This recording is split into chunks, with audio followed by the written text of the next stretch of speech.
মরহুম আরাফাত রহমান কোকো এদেশের স্বাধীনতার ঘোষক, বিএনপির প্রতিষ্ঠাতা, বহুদলীয় রাষ্ট্রপতি জিয়াউর রহমান এবং এদেশে বারবার অপহৃত গণতন্ত্র পুনরুদ্ধারকারী দেশনেত্রী বেগম খালেদা জিয়ার কনিষ্ঠ পুত্র আরাফাত রহমান কোকো আমরা কবর জিয়ারত করলাম।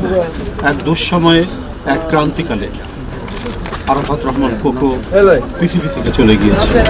যখন দেখেছে টেলিভিশনের পর্দায় তার মাকে নিপীড়ন করা হচ্ছে, গুলশানের চেয়ারপারসনের কার্যালয়ে অবরুদ্ধ করে রাখা হয়েছে, চারিদিকে ব্যারিকেড দেওয়া হয়েছে, কাঠের ট্রাক, বালির ট্রাক দিয়ে, তারই ভিতরে এদেশের কোটি কোটি মানুষের অত্যন্ত সম্মানিত, শ্রদ্ধেয়, সমর্থিত নেত্রী দেশনেত্রী বেগম খালেদা জিয়াকে সেখানে গোলমরিচের গুঁড়া এবং টিয়ার গ্যাসের ধোঁয়ায় সেখানে বন্দি করে এবং যে ধরনের নিপীড়ন করা হয়েছে, এটি দেখে সন্তান হিসাবে এবং অসুস্থ সে নিজেকে আর সামলাতে পারেনি। এই ধরনের দুঃখজনক ঘটনা, এই ভীতিকর পরিস্থিতি, সে তার হৃদযন্ত্রের ক্রিয়া বন্ধ হয়ে সে পৃথিবী থেকে চলে যায়। আমরা সেই ভয়াবহ এক দুঃসময় পার করেছি, সেই এক ভয়ঙ্কর ক্রান্তিকাল আমাদের পার করতে হয়েছে।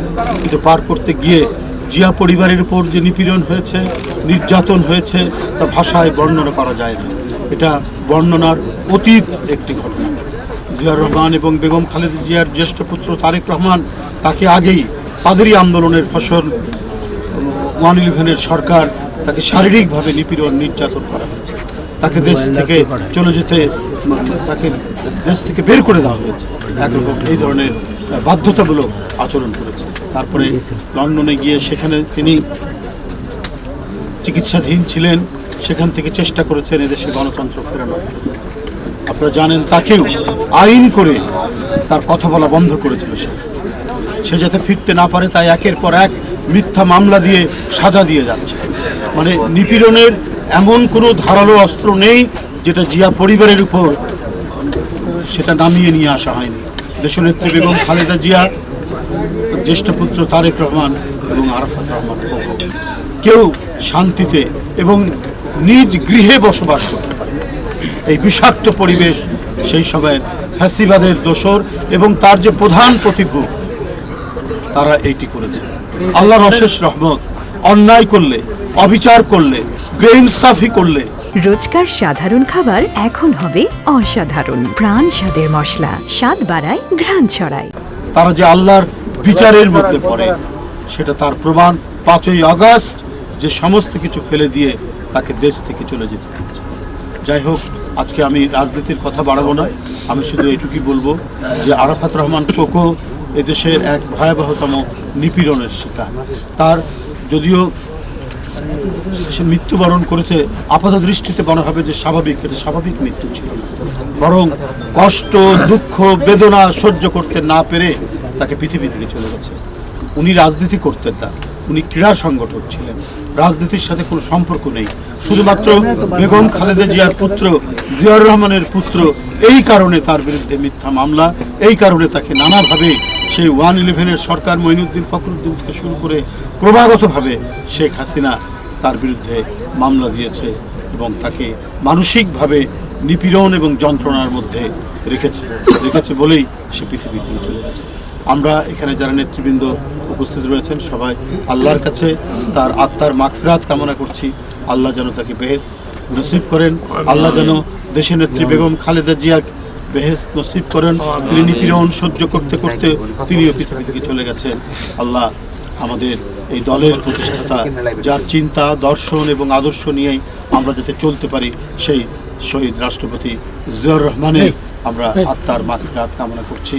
আমরা সুস্থতা কামনা করছি আমাদের দলের চেয়ারম্যান জনাব তারেক রহমানকে, যিনি বিভিন্ন ধরনের স্বৈরাচারী সরকারের অনিয়ম, নিপীড়ন, নির্যাতন ভোগ করার পরেও দলের যে নেতৃত্ব দৃঢ়তার সাথে, দৃঢ় প্রত্যয়ের সাথে দিয়ে যাচ্ছেন, এই জন্য আমরা তার দীর্ঘ হায়াত দারাজ কামনা করছি।